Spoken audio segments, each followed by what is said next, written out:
Hello student, today we will discuss velocity, effective mass and crystal momentum of electron in a periodic potential. From KP model, we know that electron moves in a crystal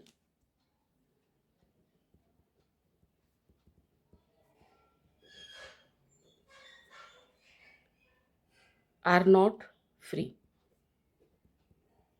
They fill a periodic potential.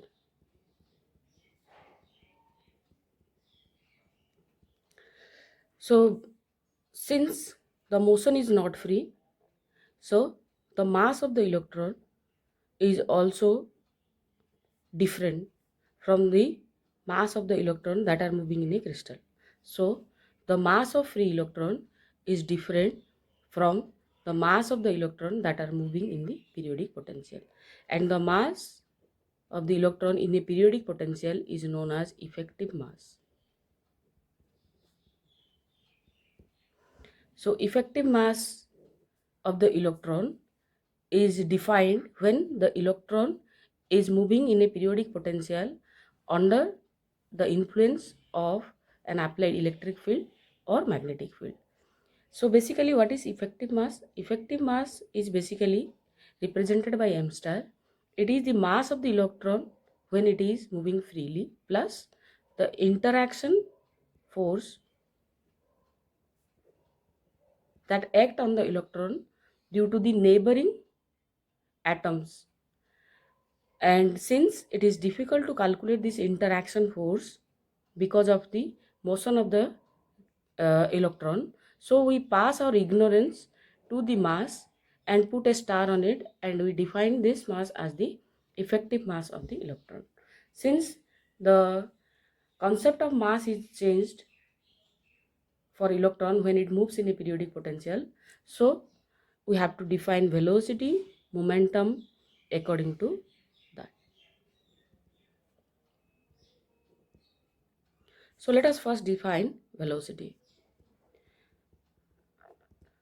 So here the electron is moving in a crystal. So in this form, basically it is traveling in the form of a wave. So when the wave concept is applied to the electron, they are moving in a group forming a packet which is known as your wave packet, and this wave packet moves with a velocity called the group velocity. So group velocity is always equal to the particle velocity, which we have already proved in quantum mechanics, whether it is relativistic motion or non-relativistic motion. So according to de Broglie hypothesis,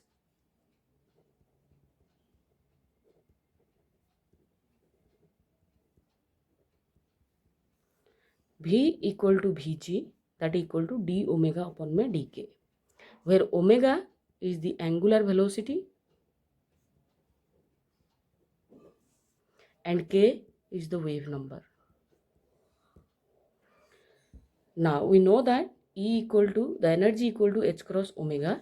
So omega equal to E by h cross. Putting this value back in the velocity expression, we have V equal to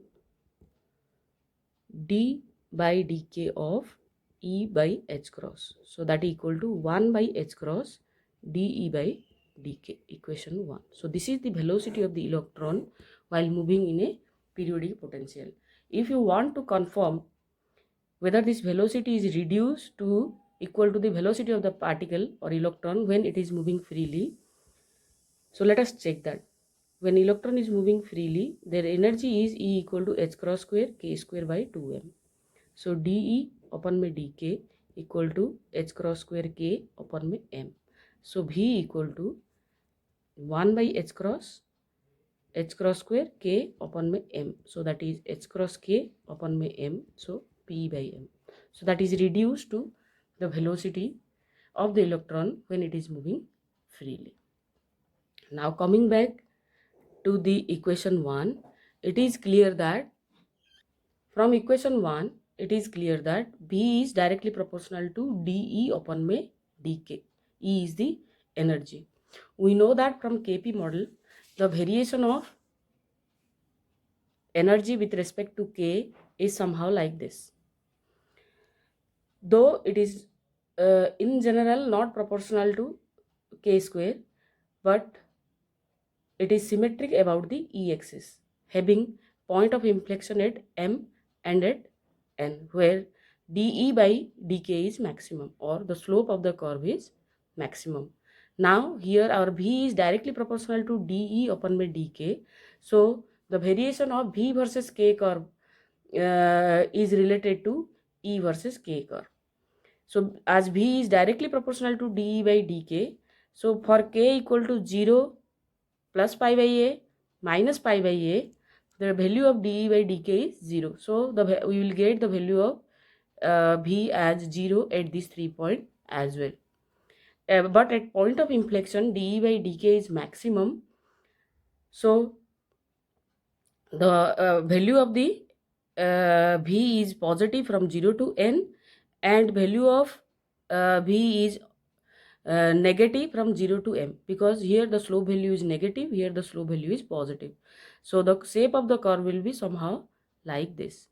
So it can be observed here that in the intermediate zone, the velocity is maximum and reaches to the free electron velocity. But after the inflection point, dE by dk is decreasing, the slope value is decreasing. So the shape of the curve will be somehow like this.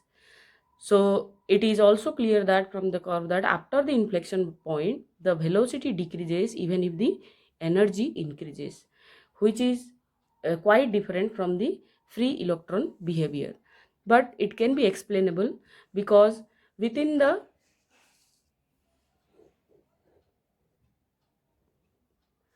potential, infinite potential well, the motion of the electron is free. So it possesses the energy equal to the free electron, but when it want to cross the barrier, it feel a potential, so some of its energy is used to cross these barriers. That is why the velocity decreases after the inflection point m and n.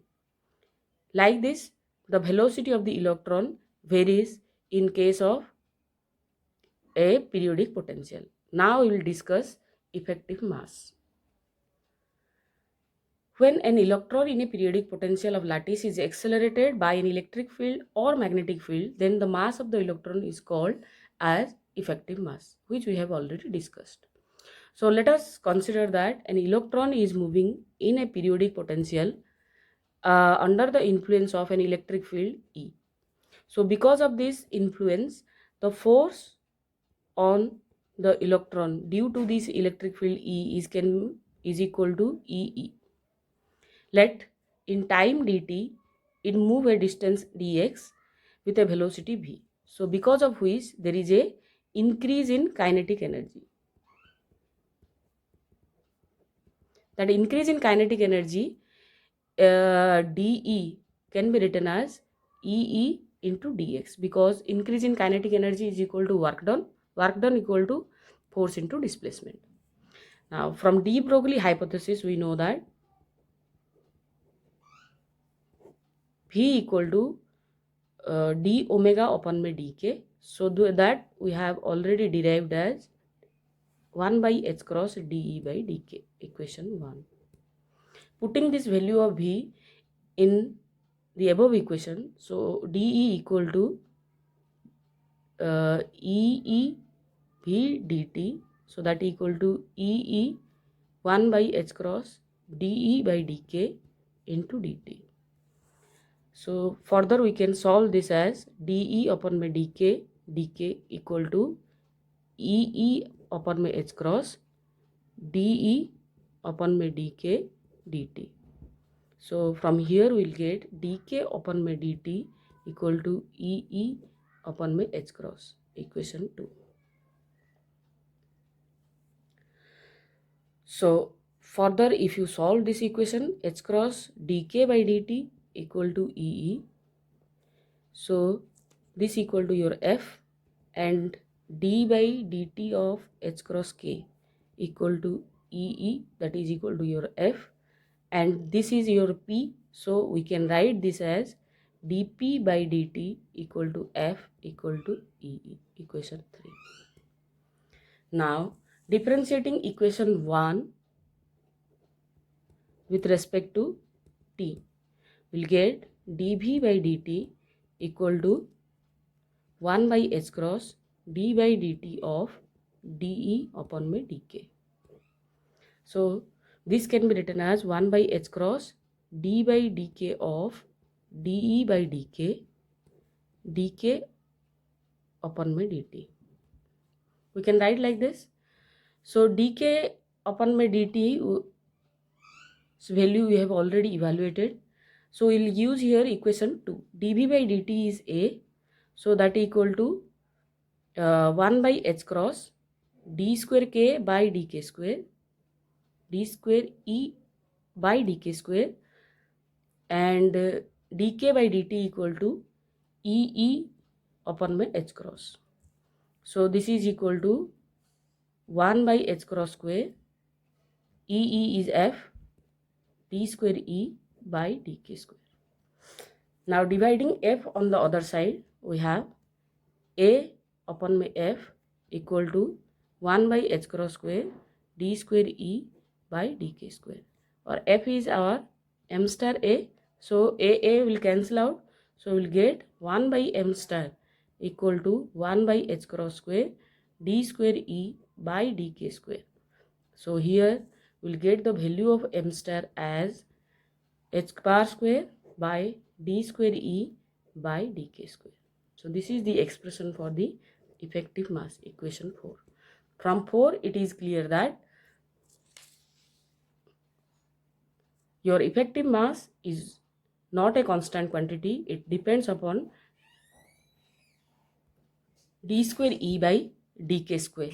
So, it also indicates that how your EK curve is important in order to explain the effective mass curve also.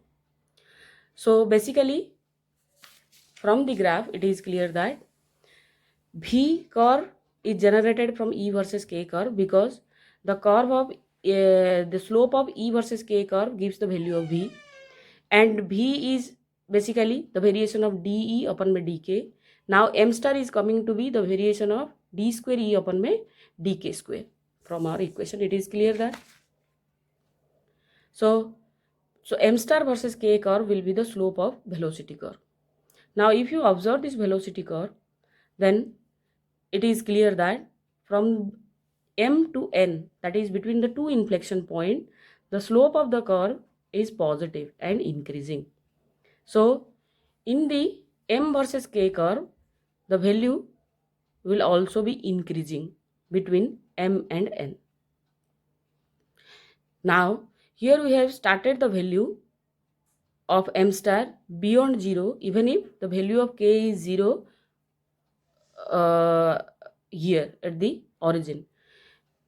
The reason behind this is that the mass of electron can never be 0 at any situations. So, the curve has to be start just above the 0 axis or the origin, and this value represent the mass of the free electron. Now, at the inflection point d square E, the slope of the curve is constant. So, d square E by dk square is 0. So, if d square E by dk square is 0, then m star is infinite. So, the curve will start from infinity. Now, at this point, from m to minus pi by a and n to plus pi by a, the slope is negative. When the slope is negative, then d square E by dk square is negative. So, m star is negative. So, the infinity value will increase to a small negative value. So, here it is coming that your mass is negative, but physically no such negative mass exists. So, this negative sign represents the motion of the particle in a direction opposite to the direction of the force. So, basically what happens when we apply the electric field, the electron from the valency band moves to the conduction band, leaving empty space. So, if you explain this curve, this is the E versus K curve. These are the two inflection points. For M star, this is positive. So this is the lower part of the valency band where electrons are present. This part is negative for M star versus E curve. So this is the upper part of the valency band. So upper part of the valency band, what happens in the upper part of the valency band? When you apply the electric field, the electron from the upper part moves to the conduction band, leaving the empty space. Those empty space are known as holes, and the behavior of the holes are just opposite to the behavior of the electron. Hence it moves opposite to the direction of the motion of the electron. So this is represented by the negative mass. Now from the M versus K curve, it is clear that when your K equal to 0, M star approaches to M. As K increases, the value of M star increases up to the inflection point M and N, and above the point of inflection, M star is negative, and as K tends to pi by A, it decreases to a small value.